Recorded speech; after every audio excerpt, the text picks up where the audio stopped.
Hello friends, I am Trambak Nayak. Welcome back to our channel Biniyog. আজকে আমি এমন একটি টপিক নিয়ে আলোচনা করব, যে টপিকটি যদি আপনি মিউচুয়াল ফান্ডের নতুন ইনভেস্টমেন্ট স্টার্ট করে থাকেন তাহলে আপনার পক্ষে খুব ইম্পর্টেন্ট, এবং যারা দীর্ঘদিন ধরে মিউচুয়াল ফান্ডে ইনভেস্টমেন্ট করছেন তাদের কাছেও বেসিক ঝালানোর একটা দারুণ সুযোগ। কেননা বেসিক যদি আমার না ক্লিয়ার থাকে তাহলে আমি সাকসেসফুল হতে পারবো না। যে কোনো প্লেয়ার বা যে কোনো সিঙ্গার, আপনি ক্রিকেটের ক্ষেত্রে দেখুন, ফুটবলের ক্ষেত্রে দেখুন, বা যে কোনো সিঙ্গিং লাইনে যে কোনো ভালো সিঙ্গারকে দেখুন, তারা যখন প্র্যাকটিস করে বা রেওয়াজ করে, বেসিকের উপরেই রেওয়াজ শুরু করে, তারপরে আস্তে আস্তে মাত্রা বাড়িয়ে হার্ড প্র্যাকটিস শুরু করে। তো আমাদেরও ইনভেস্টমেন্টে সবসময় বেসিক ক্লিয়ার থাকা উচিত। তো আজকের টপিক হচ্ছে how to choose your mutual fund. যে আপনি প্রপার মিউচুয়াল ফান্ড আপনি কি করে চুজ করবেন।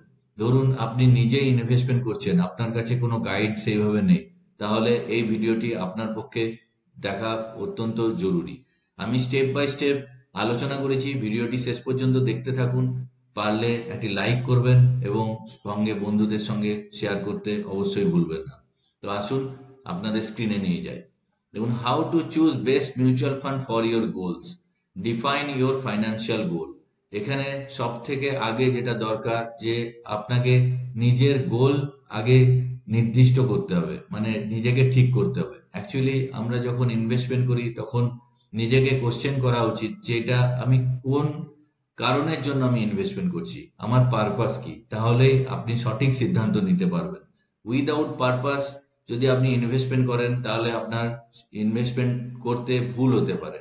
তো প্রথমে আপনাকে নির্দিষ্ট প্ল্যান করতে হবে, যে আমি অ্যাকচুয়ালি নিজেকেই কোশ্চেন করতে হবে যে আমি কি কারণে ইনভেস্টমেন্ট করছি।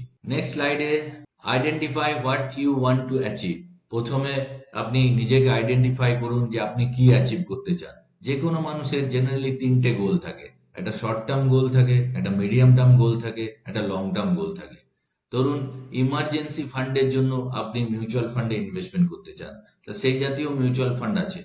আবার আপনি ধরুন কোনো একটি ল্যাপটপ কিনবেন বা আপনি আইফোন কিনবেন, তো আইফোন কিনতে গেলে আপনি ধরুন 1 লক্ষ টাকা দরকার, তো সেটা জমানোর জন্য আপনি একটা মিউচুয়াল ফান্ডে ইনভেস্টমেন্ট শুরু করলেন, সেটাও হয়।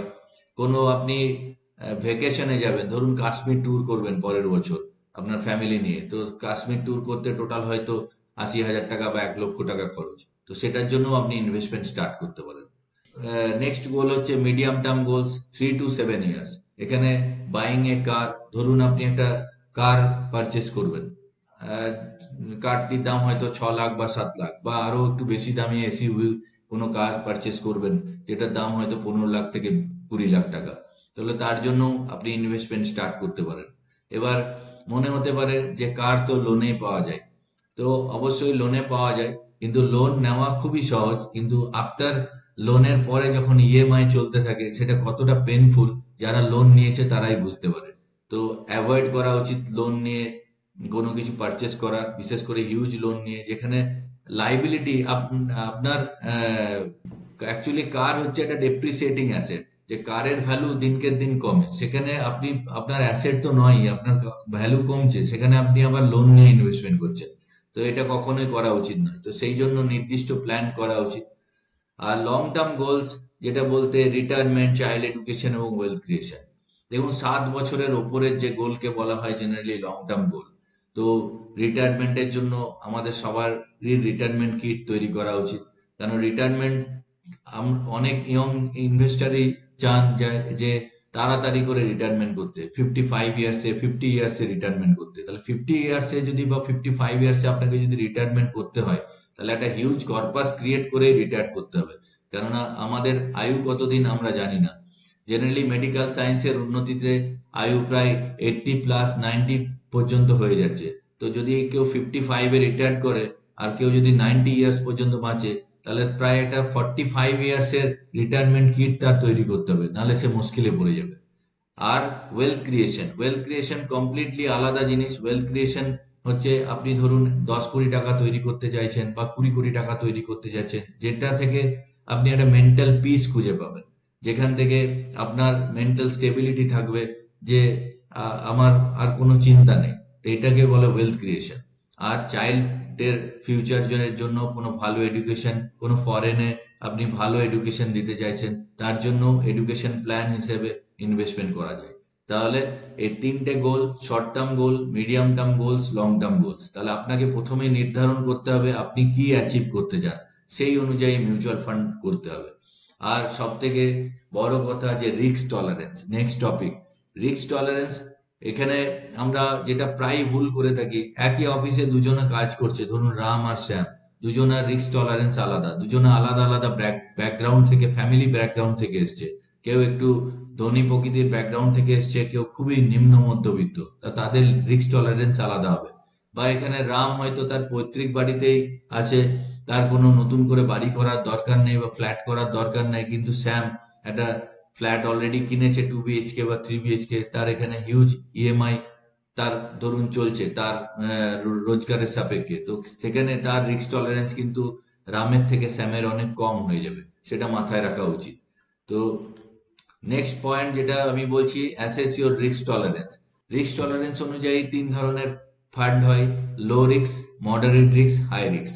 লো রিস্কের মধ্যে যদি আপনি যেতে চান তাহলে ডেট ফান্ডে ইনভেস্টমেন্ট করুন, liquid fund, ultra short term date fund, এগুলো লো রিস্ক ফান্ড। এখানে আপনি যদি ইনভেস্টমেন্ট করেন, মার্কেট যদি আপনার 20%, 30%ও নেগেটিভ হয়ে যায়, এখানে আপনার টাকা কিছুতেই নেগেটিভ হবে না, আপনি সবসময় পজিটিভ 6%, 7%, 5% এই ধরনের রিটার্ন পাবেন। মডারেট রিস্ক ফান্ড কোনগুলো, যেগুলো ব্যালেন্স এবং হাইব্রিড ফান্ড, যার মধ্যে ইকুইটি এবং ডেট মিক্সচার থাকে, সেই জাতীয় ফান্ডে যদি আপনার মডারেট রিস্ক নেওয়ার ক্ষমতা থাকে, তাহলে এই ধরনের ফান্ডে আপনি ইনভেস্টমেন্ট করবেন। আর হাই রিস্ক ফান্ড কোনগুলো, যেগুলো ইকুইটি ফান্ড, হায়ার রিটার্নস দেয় কিন্তু উইথ মোর ভোলাটিলিটি মানে আপনার 100 টাকা কখনো 105 টাকা হচ্ছে, কখনো 95 টাকা হচ্ছে, আবার 95 টাকা থেকে বেড়ে 120 টাকা হচ্ছে, আবার কমে 112 টাকা হচ্ছে, আবার ওখান থেকে বেড়ে 128 টাকা হচ্ছে। এই জাতীয় ভাব, মানে এই জাতীয় অ্যাসেট ক্লাসকে ভোলাটাইল, এই জাতীয় প্রোডাক্টকে ভোলাটিলিটি বলে, এটাকে অ্যাকচুয়ালি ভোলাটিলিটি বলে।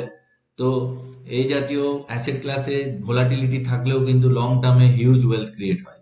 নেক্সট স্লাইডে আসছি আমরা, যে choose the right mutual fund. এবার যেটা আলোচনা করলাম, দেখুন ইকুইটি ফান্ডের মধ্যে best for long term wealth creation হচ্ছে large cap, small cap, mid cap fund. আপনি কখনোই ডেট ফান্ডে ইনভেস্টমেন্ট করে বড় টাকা তৈরি করতে পারবেন না, কেন ডেট ফান্ডে যা ইনভেস্টমেন্ট করবেন তার ইনফ্লেশনে খেয়ে নেবে। ডেট ফান্ড হচ্ছে অনলি ফর শর্ট টার্ম গোলের জন্য। লং টার্মের জন্য অবশ্যই large cap, mid cap, small cap বা সেক্টরাল ফান্ডও আছে, আপনারা করতে পারেন। যেটা সেকেন্ড পয়েন্ট বললাম, debt fund suitable for stability, for short term goals, liquid fund, corporate bond fund, gilt fund. আর হাইব্রিড ফান্ড নিয়ে আগেই আলোচনা করেছি। আর এক জাতীয় ইনভেস্টমেন্ট আপনারা করতে পারেন, যেটা ইন্ডেক্স ফান্ড। যদি আপনি প্যাসিভ ইনভেস্টিং করতে চাইছেন, যে ধীরভাবে আপনি যদি বাড়তে চাইছেন, তাহলে লোয়ার লোয়ার ফিস দিয়ে ফলোইং মার্কেট ইন্ডেসিস, কোনো একটা পার্টিকুলারলি নিফটি 50 বা বিএসসি সেন্সেক্স, এই জাতীয় ইন্ডেক্স ফান্ডে আপনি ইনভেস্টমেন্ট করতে পারেন। নেক্সট পয়েন্ট হচ্ছে কম্পেয়ার মিউচুয়াল ফান্ডস। দেখুন, কম্পেয়ার ফান্ড পারফরমেন্স, প্রথমে আপনাদের চেক করতে হবে হিস্টোরিক্যাল রিটার্ন 3 to 5, 10 ইয়ার্স এর, কম্পেয়ার উইথ বেঞ্চমার্ক ইন্ডিসিস। আমরা সবসময় জেনারেলি রোলিং রিটার্ন দেখতে হয়, রোলিং রিটার্নে আপনি অরিজিনাল পারফরমেন্স পেয়ে যাবেন। তো consistency, avoid funds with extreme fluctuation, সবসময় এক্সট্রিম যেগুলো ফ্লাকচুয়েট ফান্ড হয় সেগুলোকে আপনারা প্লিজ অ্যাভয়েড করবেন। আর expense ratio, lower is better for maximising gain. যত লোয়ার এক্সপেন্স রেশিও হবে আপনার ক্ষেত্রে ভালো, কম চার্জেস দিতে হবে, কিন্তু এখানে একটা ভুল ধারণা আছে, সবসময় যে লোয়ার এক্সপেন্স রেশিও ফান্ডটি ভালো পারফর্ম করবে এমন নাও হতে পারে। কেননা ভালো ফান্ড ম্যানেজমেন্ট গ্রুপ, যারা এক্সপিরিয়েন্স ফান্ড ম্যানেজমেন্ট গ্রুপ, যাদের এক্সপার্টাইজ আছে, তারা কিন্তু হায়ার এক্সপেন্স রেশিও চার্জ করে। এমন কোনো মানে নেই যে লোয়ার এক্সপেন্স রেশিওতে গেলেই আপনার হিউজ রিটার্ন আসবে। তো জেনারেলি কি হয়, যদি হায়ার এক্সপেন্স রেশিও থাকে অথচ ফান্ড ম্যানেজমেন্ট গ্রুপ যদি ভালো থাকে, তাহলে সেক্ষেত্রে হায়ার এক্সপেন্স রেশিও দিয়েও ইনভেস্টমেন্ট করাটা উচিত। আর 4 নম্বর পয়েন্ট হচ্ছে ফান্ড ম্যানেজারের track record, experience management can make a difference.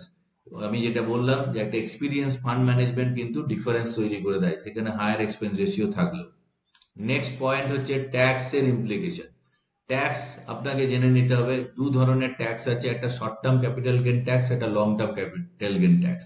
Mutual ফান্ডে, ইকুইটি ফান্ডের ক্ষেত্রে ট্যাক্স এট 12.5%, long term capital gain tax যদি আপনি 1 বছরের পরে বিক্রি করেন তাহলে 12.5% long term capital gain tax হয়।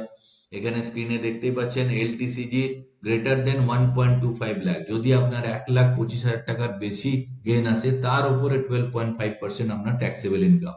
আর 20% হচ্ছে short term capital gain tax if sold before, মানে 1 বছরের আগে যদি আপনি বিক্রি করেন যা প্রফিট আসবে তার উপরে 20% ট্যাক্সেবল ইনকাম। আর ডেট ফান্ডে tax as per your income slab, short term আর লং টার্ম দুটোর ক্ষেত্রে। আগে লং টার্মে 20% উইথ ইন্ডেক্সেশন ছিল, সেটাকে তুলে দেওয়া হয়েছে। তো আপনাকে প্রথমেই ধারণা ক্লিয়ার রাখা উচিত যে আপনার ট্যাক্সের পার্টে কি পড়বে। নেক্সট পয়েন্ট আসছে যে এসআইপি, সিস্টেমেটিক ইনভেস্টমেন্ট প্ল্যান আর লামসাম, এই দুটোর মধ্যে অনেকেই আমাকে জিজ্ঞেস করেন যে কোনটা ভালো। দেখুন, দুটোই ভালো। নতুন যদি আপনি ইনভেস্টর হন তাহলে আপনার পক্ষে এসআইপি হচ্ছে আইডিয়াল, এবং পুরনো ইনভেস্টরদের জন্য এসআইপি আইডিয়াল। এসআইপি হচ্ছে পৃথিবীর অষ্টম আশ্চর্য, এর থেকে ভালো কিছু হয় না। আমি বলি এসআইপি কন্টিনিউ রাখুন, তার সাথে যদি আপনি লামসাম করতে পারেন এভরি মার্কেট ডিপে তাহলে সব থেকে বেস্ট। তো যেটা স্ক্রিনে আমি এখানে লিখেছি যে lump sum work well in market dips for long term investor. যদি আপনার 20 বছর, 25 বছর, 15 বছরের লক্ষ্য থাকে তাহলে এভরি মার্কেট ডিপসে যদি আপনি টাকা ভরতে পারেন, তার সাথে যদি এসআইপি চালান তাহলে সব থেকে হচ্ছে আইডিয়া। তাহলে লাস্ট প্রায় শেষের দিকে আমরা ভিডিওতে চলে এসেছি। Check fund house reputation. তো অলওয়েজ রেপুটেড ফান্ড হাউসে ইনভেস্টমেন্ট করা উচিত। অনেক অনেক নতুন ফান্ড আছে, তাদের হয়তো রিসার্চ টিম সেইভাবে স্ট্রং নয়, সেগুলোকে ভালোভাবে চেক করা উচিত। শুধুমাত্র পারফরমেন্সের বেসে গিয়ে ইনভেস্টমেন্ট করা উচিত নয়। রেপুটেড ফান্ড হাউস বলতে SBI, HDFC, ICICI, Motilal Oswal, Axis mutual fund, এই জাতীয় রেপুটেড ফান্ড হাউসে অনেক ভালো ভালো ফান্ড আছে, সেগুলোকে দেখা উচিত। লাস্ট হচ্ছে রিভিউ অ্যান্ড মনিটর রেগুলারলি। দেখুন, এটাই সব থেকে ভুল হয়ে থাকে। আমরা যখন ইনভেস্টমেন্ট করে দিই তারপরে কিন্তু আমরা রিভিউ করি না। আমি অনেক ইনভেস্টরকে বলতে শুনেছি, আমাদের কাছে ইনভেস্টমেন্ট করেনি, পরে হয়তো আমাদের কথা, কারো কাছে কথা শুনে আমাদের কাছে এসছেন, বলেন আমার নিপন ইন্ডিয়া মিউচুয়াল ফান্ডে ইনভেস্টমেন্ট আছে, এইচডিএফসি মিউচুয়াল ফান্ডে ইনভেস্টমেন্ট আছে, কিন্তু কি ফান্ড বলতে পারে না, সে হয়তো দেখেই না। তো এইচডিএফসি মিউচুয়াল ফান্ড বা নিপন ইন্ডিয়া মিউচুয়াল ফান্ডে প্রচুর ক্যাটাগরি আছে। লার্জ ক্যাপ ফান্ডে Nippon India large cap, large and mid ক্যাপে Nippon India vision fund, multi cap Nippon India multi cap, Nippon India flexi cap, Nippon India small cap. তো কোন সেগমেন্টে investment করেছেন তিনি জানেন না। তো এটা কিন্তু উচিত নয়। আপনার প্রপারলি আপনাকে রিভিউ করা উচিত, অ্যাটলিস্ট 1 বছরে তো রিভিউ করা উচিত। 6 মান্থে করতে পারলে ভালো, কিন্তু অ্যাটলিস্ট 1 বছরের ফান্ডের পারফরমেন্স রিভিউ করা উচিত। Review fund performance every 6 to 12 month, যেটা আমি লিখেছি, and switch it consistently underperforming against benchmarks and peers. যদি পিয়ার গ্রুপ যদি তার থেকে ভালো করে এবং বেঞ্চমার্কের থেকে যদি আন্ডার পারফরমেন্স করে, সেটাকে যদি কনস্ট্যান্টলি যদি আন্ডার পারফরমেন্স করে তাহলে সেটাকে চেঞ্জ করা উচিত। তো এটাই ছিল আজকের আলোচনার বিষয়। আমি জাস্ট একবার রিক্যাপিচুলেট করে দিচ্ছি কি কি আমাদের পয়েন্ট। দেখুন, প্রথমে আইডেন্টিফাই করতে হবে হোয়াট ওয়ান্ট টু অ্যাচিভ, যে আপনি কি চান, যে শর্ট টার্ম ইনভেস্টমেন্ট করতে চান, না লং টার্ম ইনভেস্টমেন্ট করতে চান, না মিডিয়াম টার্মে ইনভেস্টমেন্ট করতে চান। তারপরে আসছে রিস্ক টলারেন্স, আপনার রিস্ক নেওয়ার ক্ষমতা কি কি আছে। লো রিস্ক ফান্ড আছে, মডারেট রিস্ক ফান্ড আছে, হাই রিস্ক ফান্ড আছে। তারপরে রাইট মিউচুয়াল ফান্ড কি করে চুজ করবেন। ইকুইটি ফান্ড আছে, ডেট ফান্ড আছে, হাইব্রিড ফান্ড আছে, ইন্ডেক্স ফান্ড আছে। আপনার পক্ষে যেটা ভালো সেটা আপনি চুজ করুন।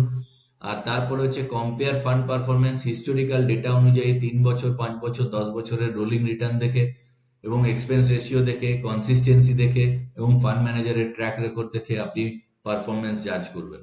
আর 4 নম্বর পয়েন্ট হচ্ছে ট্যাক্সের ইমপ্লিকেশন, কি কি ট্যাক্স থাকে সেটা জেনে নেওয়া উচিত।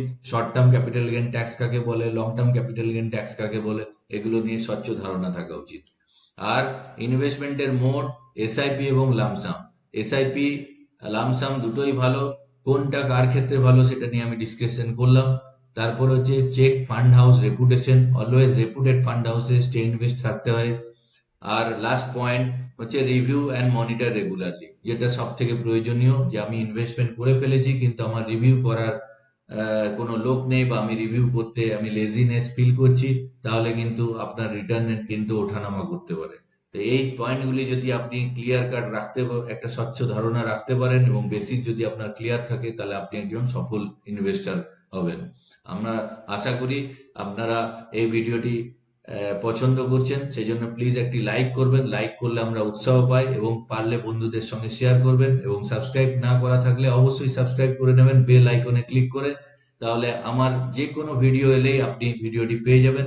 আর আপনারা প্লিজ কমেন্ট করুন কমেন্ট সেকশনে যে কি ধরনের আপনারা ভিডিও দেখতে চান, বা মিউচুয়াল ফান্ড বা stock market related any query যদি থাকে আপনারা কমেন্ট করতে পারেন। আমার হোয়াটসঅ্যাপ নাম্বার দেওয়া থাকবে, হোয়াটসঅ্যাপ নাম্বারেও আপনি আমার সঙ্গে হোয়াটসঅ্যাপে যোগাযোগ করতে পারেন। তো আজকের জন্য এটুকুই। জয় হিন্দ, জয় ভারত।